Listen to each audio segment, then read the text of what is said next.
ஓம் சக்தி. ஓம் சக்தி. ஓம் சக்தி. ஒரு தாய் தன்னுடைய குழந்தையை கட்டுப்பாடாகவும் ஒழுக்கத்தோடும் வளர்ப்பது போல நானும் உங்களை ஒழுக்கத்தோடும் கட்டுப்பாட்டோடும் வளர்த்து ஆளாக்க வேண்டும் என்பதற்காகவே உங்களையெல்லாம் ஆன்மீகத்தில் ஈடுபடுத்தி வருகிறேன் மகனே. இது அன்னையின் அருள்வாக்கு. குருவடி சரணம், திருவடி சரணம்.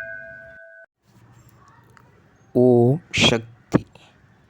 சக்திகளே, உங்களுடைய கருத்துக்கள் மற்றும் அனுபவங்களை கீழ்காணும் மின்னஞ்சல் முகவரிக்கு வீடியோ வடிவிலோ ஆடியோ வடிவிலோ எங்களுக்கு அனுப்பவும். மற்றும் மறுவூர் மகிமை யூடியூப் சேனலை சப்ஸ்கிரைப் செய்யவும். ஓம் சக்தி.